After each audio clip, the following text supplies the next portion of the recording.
골격의 마찰 부위에 옵니다. 주로 이제 무릎 관절 같은 데 많이 오죠. 이렇게 팔이 다리가 만약 이렇게 오다리다 그러면 사실은 여기가 이제 밀착이 되죠. 여기가 밀착이 돼서 이제 오게 되는데 그러한 문제와 그 다음에 이제 원인으로 보면 근육이 단축이 돼서 온다. 근육이 수축이 돼서 근육통이 오게 된 원인이고, 그 다음에 신경통은 외부의 압박이나 신경조직 세포에 손상이 됐을 때 신경의 마비가 옵니다. 그 다음에 골격통은 이제 그 골격의 이상, 나이를 먹으면서 틀어진다든지 어떤 근육이 특정 부위에 그 염증이 많이 생겨서 근육이 대개 이제 50견 얘기했는데 50견 같은 경우는 근육이 수많은 이 종류의 근육이 있는데 어떤 근육이 단축이 되면 그 근육이 오므라들면서 전체 근육이 이렇게 비틀어져요. 근육의 위치가 변형이 와요. 그래서 이렇게 땡김이 오게 되죠. 그렇다면 통증을 느끼는 차이가 있는데 누구는 많이 느끼고 누구는 적게 느끼는가. 그것은 이제 통증을 느끼는 차이를 역치라고 그러거든요. 문턱값이다. 그래서 문턱이 높은 경우와 낮은 경우를 보면요. 문턱이 높은 경우는 바람이 불어서 쓰레기가 지나가더라도 문턱이 높으면 넘어오지 않아요. 근데 문턱이 얕으면 조금만 이렇게 바람이 불어도 문 안으로 들어오는 이런 개념인데, 약간의 통증이 생겨서 그걸 아주 예민하게 느끼는가 하면 어느 정도의 통증은 그냥 뭐 별로 대수롭지 않게 느끼는 것. 그래서 이걸 역치의 차이가 있습니다. 사람마다. 이 역치에 영향을 주는 것은 부신피질, 부진수지 호르몬, 스테로이드인데, 스테로이드라는 얘기를 많이 들으셨을 거예요. 그건데, 그 중에서 대표적인 것이 이제 피린계죠. 그것이 진통 진정에 효과를 주는 피린인데, 이것이 이 콩팥에서 나오죠. 콩팥에 이제 부신에서 호르몬이 만들어지죠. 그래서 이제 심장에 이제 이런 부위가 있으면 이 위에 부신이 붙어 있습니다. 여기 그림으로 책에 또 보면 좀 나올 텐데요. 여기가 이제 이게 심장이거든요. 그 위에 이제 부신이죠.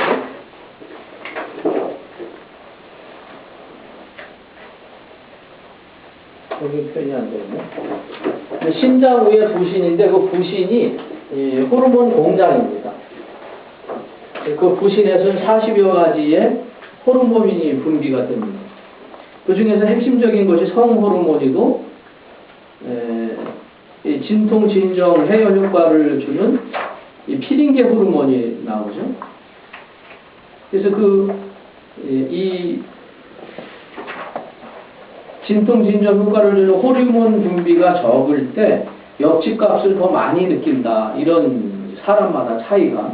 그래서 심장이 건강해야 된다고 하는 부분이 되게 중요하죠. 그러니까 심장은 뭐 소변을 걸러낸다라는 것 이상이죠. 혈액의 원료를 거기서 만들어내죠.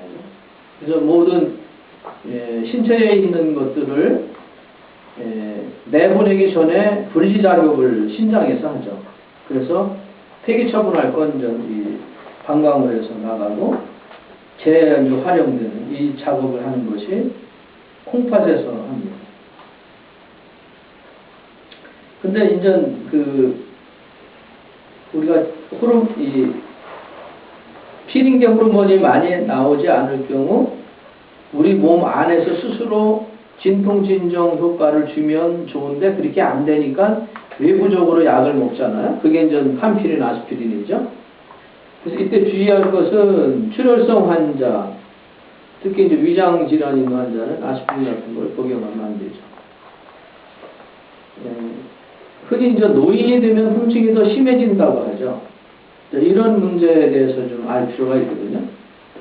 근데 낮에보다는 야간에 더 통증이 심하다. 이런 문제가 오잖아요. 낮에보다는 야간이 심하다. 그런 문제는 왜 그럴까요? 낮에는 활동을 하니까 호르몬 분비가 그래도 활발해져요. 그리고 관심이 다른 데로 가죠. 그런데 밤에는 가만히 있다 보면 모든 이 자율신경계, 내부신경계가 거의 일을 안 하죠. 그러면 이 피림계 호르몬이 나오지 않으니까 통증을 더 심하게 자극한다는 거죠. 그래서 대부분 이제 약으로도 잘 안 듣는 경우, 이런 경우는 오히려 더 이렇게 이런 통증으로 인해 잠을 못 자고 땐 차라리 활동하게 무슨 일이라도 하는 게 더 낫죠. 그래서 이제 통증을 느끼는 사이에 이렇게 있죠. 그래서 신장을 튼튼하게 고쳐놓는 것이 부신의 이 호르몬 공작의 역할을 잘 하는 것이죠. 이게 이제 내분비계잖아요. 내분비계. 그래서 이열 거기에도 내분비점이 있잖아요. 내분비점을 잘 하는 거죠. 그래서 이제 통증의 종류가 자연스럽게 정해지죠. 그래서 단순한 통증이냐, 관절의 마찰통이냐, 단순한 근육통이냐, 관절의 마찰통이냐, 신경의 압박통이냐, 이런 것들이 나타나죠. 단순한 근육통은 아까 말씀드린 대로 근육의 단축 현상으로 조면이 끊어지려고 하는 현상을 응급처치하기 위해서 그 뇌에 전달하는 과정이죠. 근데 관절의 마찰통은 관절에 이제 이상으로 온 거고, 신경의 압박통 같은 경우를 보면 우리가 쪼그리고 앉아있다가 일어나면 이제 저리죠. 그때 이제 피가 안 통한다 그러고, 그때 어떻게 해요? 뭐를 발라요? 코에다 침 바르죠. 그 이제 피가 안 통한다 이렇게 말을 하는데, 피가 안 통하는 거는 관계없는 얘기죠. 그렇잖아요? 만약 피가 안 통해서 그렇다면 쪼그리고 앉아있을 때 느껴야지, 쪼그렸을 때 모르다가 일어나서 몇 발자국 움직이려고 할 때 느끼잖아요. 그런 현상은. 그래서 그거는 혈액이 피가 안 통해서가 아니라 신장이 압박을 받아서 이제 신경이 압박을 받는데, 이 신경의 특징은 압박을 받고 있을 때는 몰라요. 무지근합니다, 그냥.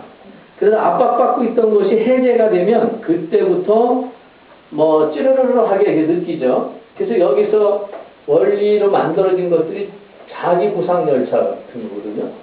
우리 신체의 인체공학적인 의미에서 신경의 전달 체계가 이제 플러스 마이너스 이제 이런 식으로 되어 있습니다. 이게 신경인데요. 이게 찌릿찌릿한 느낌이 그래서 오거든요. 이게 전기적인 작동이에요. 이렇게.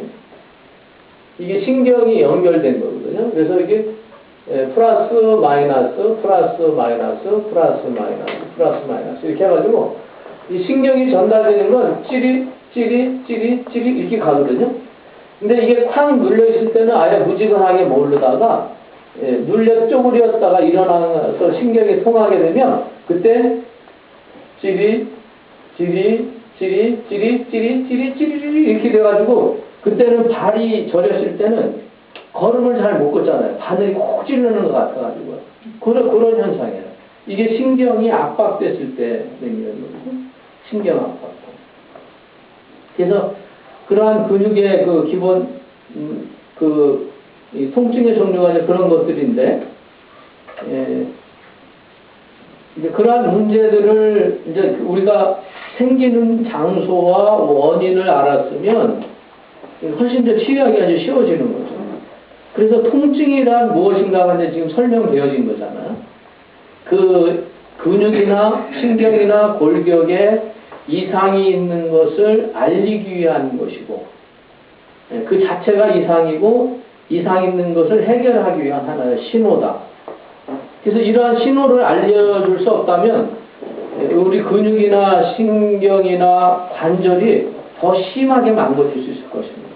그래서 그걸 못 느낀다면 자기 몸이 막 망가져 가는데 그걸 못 느끼는 거죠.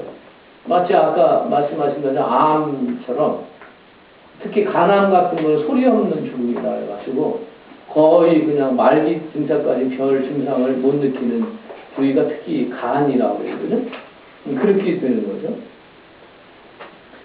근데 근육의 이제 기본적인 성질을 보면요, 대부분 생기는 게 근육통이 많은데요. 충격을 받으면 단축이 생기고, 한기, 냉기, 그 다음에 뭐 습기, 염증 이런 것들에 인해서 근육에 이제 문제가 생기게 되죠. 두통 발생의 이제 원인을 보면요, 이제 그러한 기본적인 통증의 종류를 이해하고요. 그러면 우리 신체에는 근육이 없는 것이 없고요, 신경이 없는 것이 없고, 그 다음에 골격이 없는 것이 없거든요. 그런 전제에서 이제 머리부터 가면 두통 발생의 원인 보면, 두통이 생기는 원인을 보면 우리 머리가 이 부골이 통짜라면, 수박처럼 통짜라면 아마 생길 일이 적었을 것이라 생각이 들어요. 그냥 하나의 통짜가 아니고 중간에 이 봉합 부위가 많이 있어요. 그래서 이 봉합 부위 때문에 이 통증이 생겨요. 그러면 책 교재 103페이지 한번 보실까요?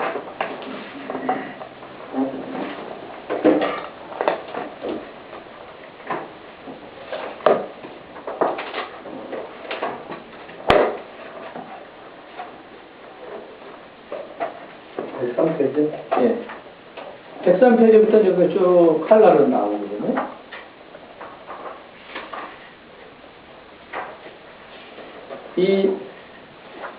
우리 그 두개골을 보면은, 두개골이 그냥 통짜가 아니라,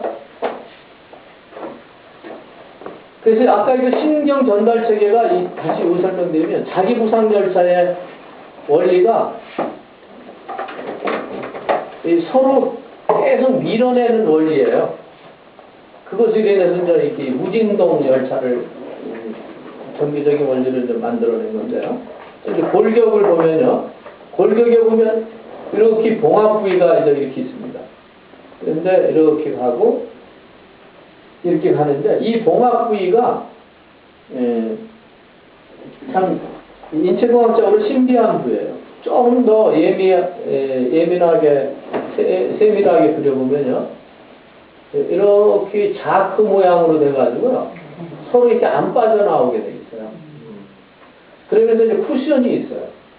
쿠션이. 그래서 가령 무엇으로 인해서 분기로 맞았을 때도 쿠션 역할을 해요. 충격 흡수가 되죠.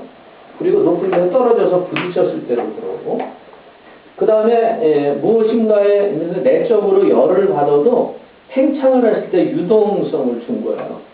만약 이게 통짜라면, 이 볼링공이나 수박처럼 통짜라면 이게 머리가 깨져서 금 같다고 아마 중국에서 하는 골과라 그러거든요. 중국에서는 골과라 그러는데, 골과에 가는 사람들 많을 거예요. 근데 미리 이거를 이렇게 쪼개놨거든요.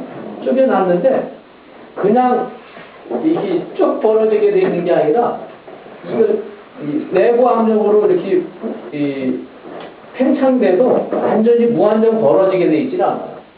그 유격이 있는 한정된 범위 내에서 벌어지는데, 다리 할 때 다리 부분이 이렇게 다리 추울 때는 이렇게 맞아요. 이렇게 건너가는 교량들 보면 그렇게 연결돼 있죠. 열이 발생되면 이렇게 밀려 나가게 되고, 추우면 이렇게 오므라들게끔 그 다리 칸칸이 교량에, 그래서 다리 건너갈 때 덜그덕 소리 나는 게 그런 원인인데, 이런 식으로 돼 있어요. 그런데 이 부위가 끊어지지 않도록 또 서로 이렇게 꼬매놨어요. 이걸 봉합선이라 합니다. 이렇게. 봉합선이 뭐냐면, 우리 바지 옆에 보면 재봉선 있죠. 이게. 이 봉해놨다, 이게. 이 봉을 했는데, 이 봉합선이 바로, 뭐에 해당되면 인대에 해당이 되는 겁니다, 이게. 인대. 그래서 그런 식으로 다 꾸며놨는데요. 인대를 리얼하게 표시해 놓은 데가 어디에 있냐면은,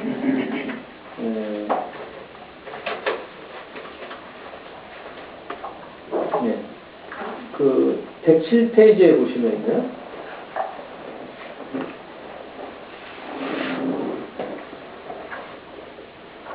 (107페이지에) 보시면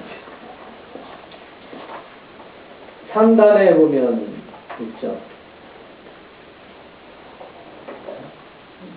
그걸 이미 꼬매놓은 상태라 그렇게 보이는데요.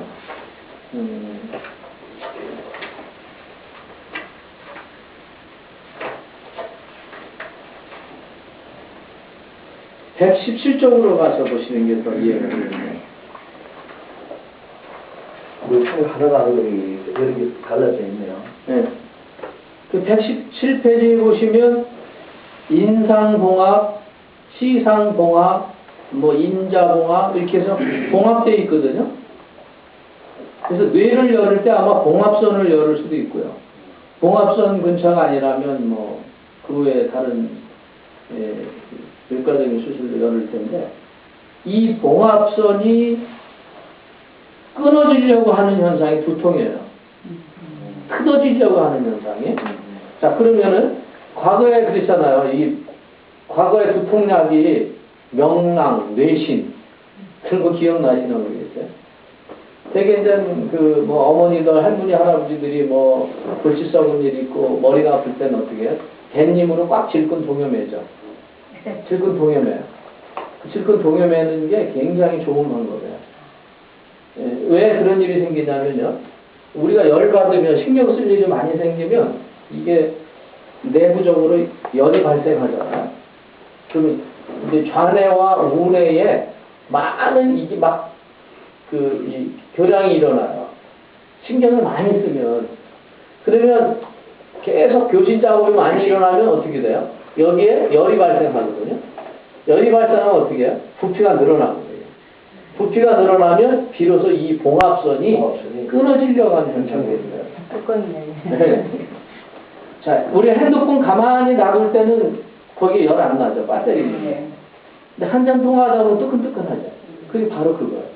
눈에 보이지 않는 무선 교신이지만 열이 발생하죠. 이 열이 발생했다는 건 이미 부피가 커졌다는 얘기예요. 그런 것처럼 여기에도 많은 신경을 쓰고 골머리를 앓는다라면 여기에 교신이 많이 일어나므로 내부적으로 열이 발생하고 열이 발생하면 부피가 팽창되고 팽창되는 것이 외부적으로 실제 부피가 늘어나요. 그때의 현상이 두통이에요. 두통인데 그 중에서 거의 다 편두통이잖아요. 거의 다 쪽골이라고 그러죠. 이 편두통. 거의 좌측 아니면 우측인 경우가 있는데 거의 좌측이잖아요. 그 좌측인 경우가 왜 두통이 많은가 그 부분을 이제 이유를 알 수 있거든요. 이 책을 보시면 교재에 보시면 그림을 보시면 3페이지 옆에 통증을 느끼는 장소 보면 이거는 이제 봉합선을 꼬매놓은 상태의 표기는 아니고 소위 말해서 그 두개골이 그대로 드러나 있는 거죠. 그러면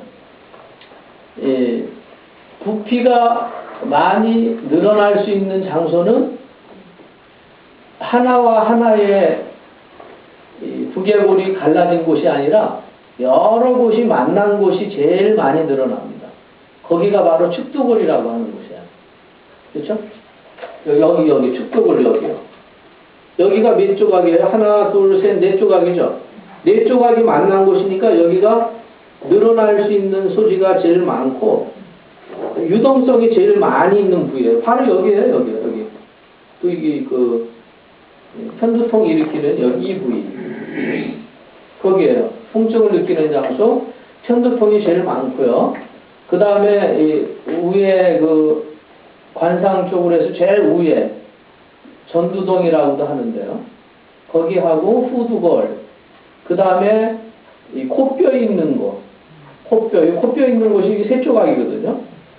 그래서 여기에 가만히 보면 여기에 주름이 있는 경우는 이 뼈와 뼈가 봉합된 부위이기 때문에 그 속이 그 고랑이 같은 게 있으니까 여기에 주름이 잡히거든요. 제가 여기 이제 주름이 있는데 여기가 고랑. 그래서 여기가 아프다는 사람이 있어요.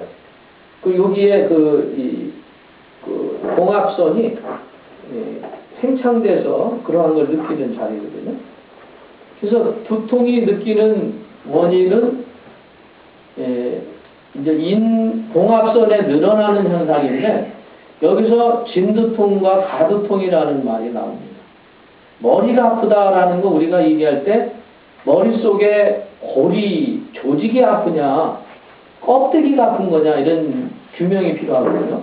머리 아파. 머리인데 머리에 어디 아프냐 이거죠. 겉이 아프냐 속이 세포가 아픈 거냐 조직이 아픈 거냐 이 겉부위가 아픈 거냐 이거죠.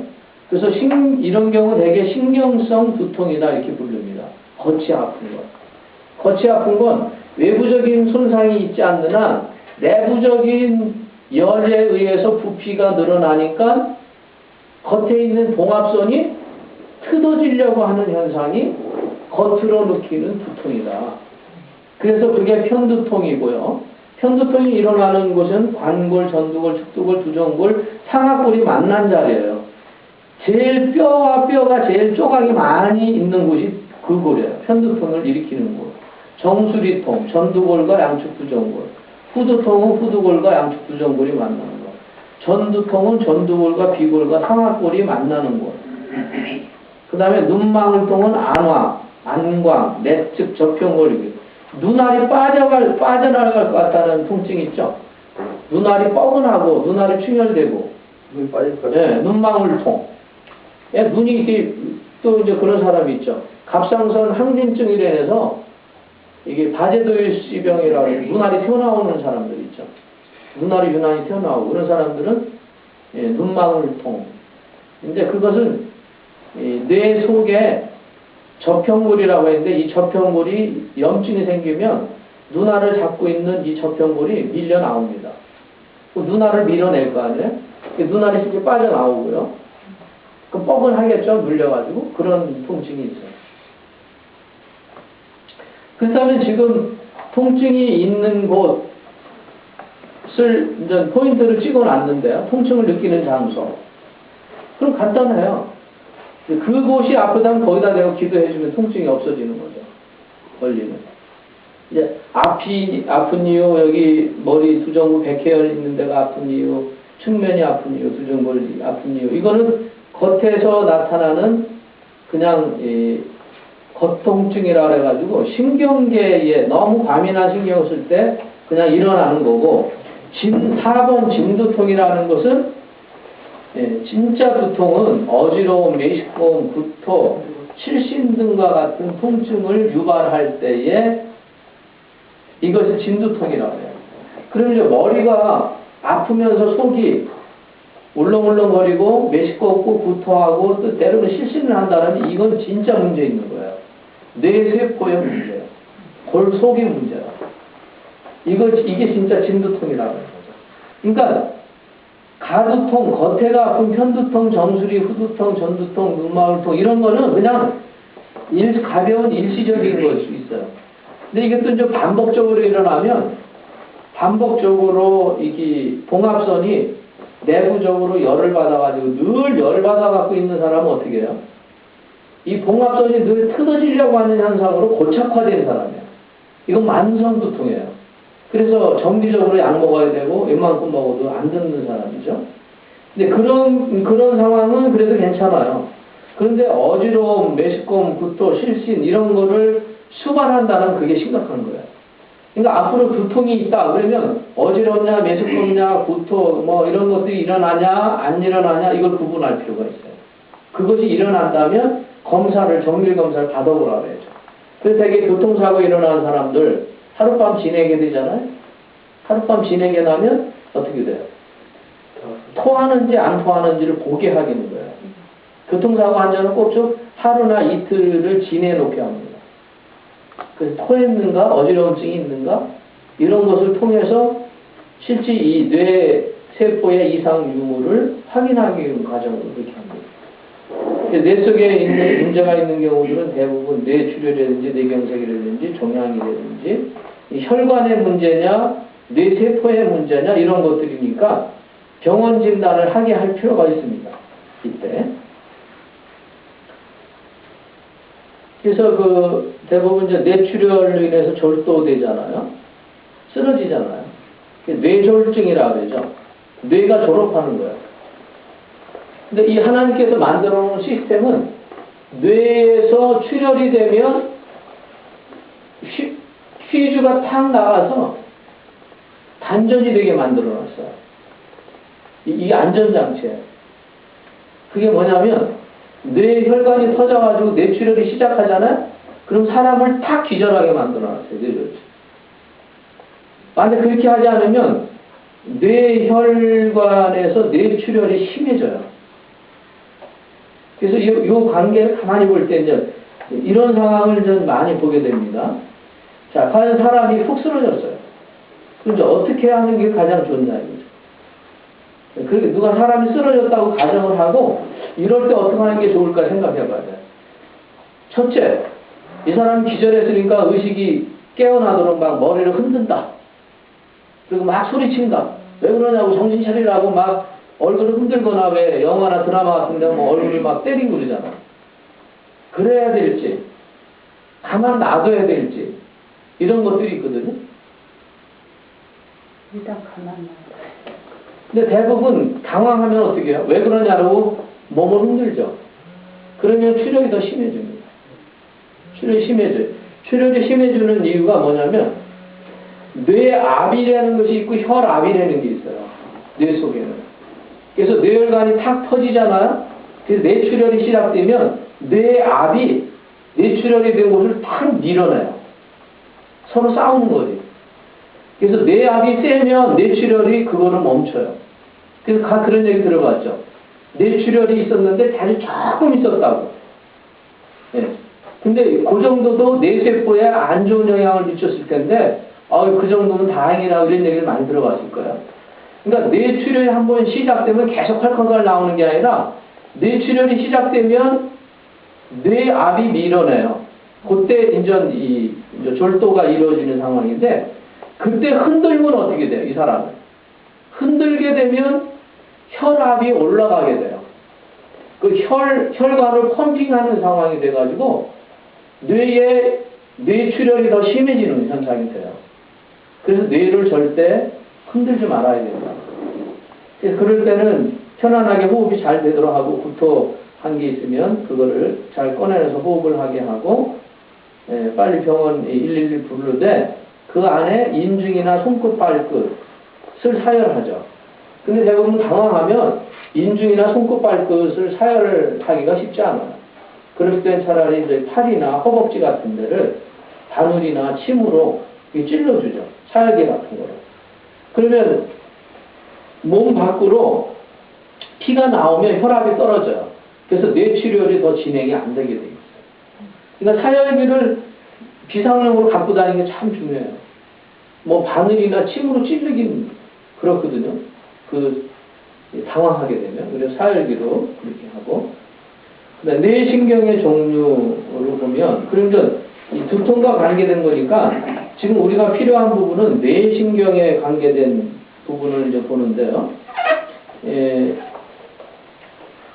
제3뇌신경, 이제 12번까지 있어요. 뇌는 대통령이 있고 각부 장관들이 있듯이 12개의 신경이 있습니다.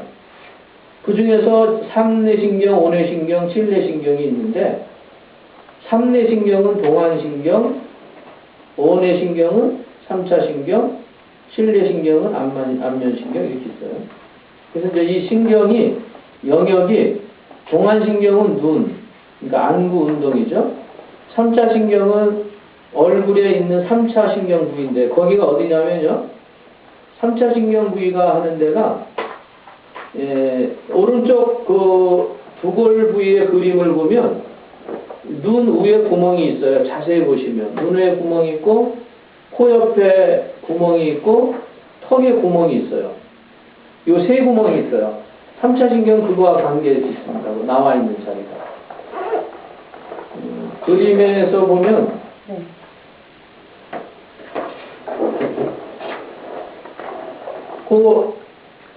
그 해골 부위에 여기 구멍이 있는 게 보이십니까? 네. 코 양옆에 하고 눈 위에 하고 보이세요? 턱 양옆에. 예.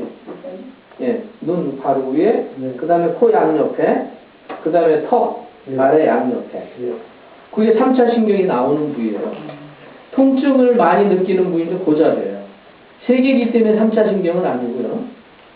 그 오후 뇌신경이 3차 신경통을 3차 신경을 관장하는데 여기서 되게 3차 신경통이 유발됩니다.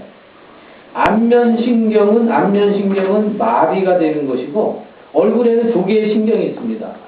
안면신경과 3차 신경이 있어요. 사람 얼굴에는.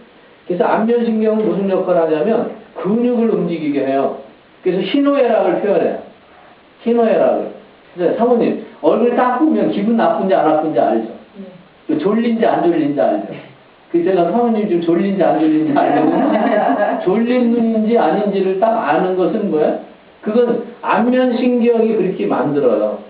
그래서 기분 좋은 표정을 하려면 기분 좋은 근육들이 이거 희노애락의 자극에 의해서 그걸 컨트롤하는 것이 안면신경이고요. 그러니까 안면신경은 근육하고 관계 있으니까 안면신경 마비를 초래해요.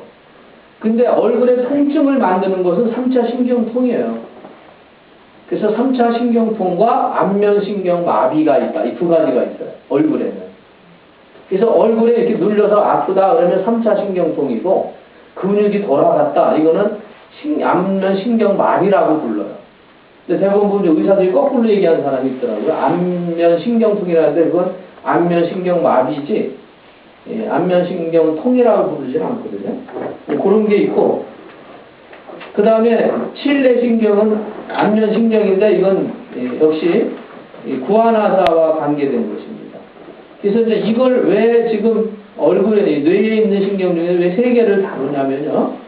사시교정이나 약시교정을 할 때 이 제3뇌신경을 다뤄요. 지금 우리가 이제 하려고 하는 사역은 실질적으로 그 해당 신경을 문제를 일으키므로 그 해당 신경의 문제를 해결하려고 하는 거거든요. 그래서 3, 5, 7 뇌신경과 관계된 것들이 얼굴에 많이 나타나니까 요거만 요약해서 했어요. 그래서 얼굴에 통증이 있다. 그런 예가 있었습니다. 안양에 70세가 넘은 권사님이 있었는데 그 권사님이 여기가 아프대요. 이렇게 해서. 여기서 이렇게 내려와서. 그 아픈 것이 칼로 도련하는 것처럼 아프다는 거예요. 그래서 그 약을 먹은 지 한 5년이 됐어요. 그래서 그 지난번 오기에 영성의학 하시던 그 목사님의 누님 권사님인데 그 권사님이 이제 오시게 했어요. 그래서 이제 눈 안구건조증 때문에 안 좋다고 해서 눈 좀 해드리고 그다음에 여기 통증이 있다고 그러시더라고요. 근데 그 약을 평생 먹어야 된다고 그래서 5년째 약을 먹고 있었던 거예요. 그래서 보니까는 이 3차 신경통이더라고요. 그 계열이더라고요. 그래서 그날 첫날 기도해드렸는데 일주일 동안 약을 안 드셨다고 그러더라고요. 조금 무리하면 통증이 좀 오고 그래서 두 번째 기도해줬더니 한 달 동안 약을 안 먹어도 괜찮다고 그러더라고요. 세 번째 기도했더니 지금까지 약을 안 드신대 2년 동안에. 3차 신경. 그런 분들이 많이 있어요. 그러니까 그런 것을 핵심을 아니까 그 해당 부위에 문제 있는 곳을 기도하면 치료의 강성이 들어가면 성령의 역사하심으로 빛이 들어가면 치료가 일어나요. 치료의 강선이니까. 근데 항암 치료할 때 항암 치료를 위한 그 인위적인 빛은 암세포를 죽이고 그 성장을 늦추지만 동시에 다른 신체 부위에 문제점을 초래하죠. 네? 소위 말해서 막 머리카락이 빠진다든지 머리카락이 빠진다든지 뭐 피부병이 생긴다든지 부작용이 생기잖아요. 그러니까 그 우리 몸이 어떠한 치료의 광선에 견딜 수 있는 힘을 100이라고 볼 때 100 이상을 넘어서야 이게 이제 치료적인 게 이루는데 그러한 방사선 치료는 그 암세포를 죽이지만 동시에 다른 부분까지 문제를 일으킨다 이거죠. 근데 우리의 치료 강선은 성령의 치료 강선은 그 해당 부위를 치료하지만 동시에 다른 데에 부작용을 일으키지 않는다는 거예요. 이게 신비한 거예요. 그러니까 기도해서 손끝으로 치료 강선이 들어가면 치료가 일어나요. 분명히. 근데 다른 부작용이 안 생긴다는 거예요. 그러니까 빛이 들어간다라는 이 강점이 그런 것입니다. 그래서 그 빛과 방사선의 빛과 그 빛이잖아요. 우리 성령의 치료의 광선하고는 전혀 본질적으로 다르다는 그런 차이가 있어요. 그래서 그렇게 치료해 주는 경우, 기도해줘서 해결하는 경우가 있습니다. 그러면은, 그 뒤에 경추 신경 영역, 요거까지는 설명하고 임상을 하고 이렇게 진행하겠습니다. 그 뒤에 보면 1번, 뇌신경이 1번부터 12번까지 거기에 컨트롤하는 신경 구조가 다 기록이 되어 있습니다. 자, 1번에서 4번 경추는 머리 쪽이고, 5번 경추는 C5죠. 삼각근과 상완이두근의 운동장애, 또 감각장애를 일으킵니다. 상완이두근, 삼각근, 상완이두근, 삼각근이라면 여길 얘기하거든요. 그 다음에 상완이두근, 알통. 그래서 여기와 이 알통이 있는 데에 운동장애나 감각장애가 일어나요. 그 다음에 경추 6번은 완관절과 이 팔과 배굴근의 운동장애 및 모지, 엄지죠. 엄지와 시지. 엄지와 시지의 감각장애가 일어나요. 그 다음에 C7은 상완 삼두근과 중지의 감각장애가 일어나요. 그 다음에 C8은 좀 표현이 이상하지만 C8은 경추 7번과 흉추 1번의 손상 시 네 번째나 다섯 번째 손가락의 운동, 그러니까 새끼손가락 쪽으로 운동장애나 감각장애가 발생이 돼요. 자, 그러면 오른편에 있는 이 그림이 있잖아요. 이게 좀 복잡하게 보이지만 간단해요. 자, 그러면은 맨 오른쪽 그림을 보세요. 이 맨 오른쪽 그림을 여기 보시면 C4, C5, C6, C7, CA 이렇게 있잖아요. 거기 각자 영역이 내려가는 영역이 있잖아요. 자, 그러면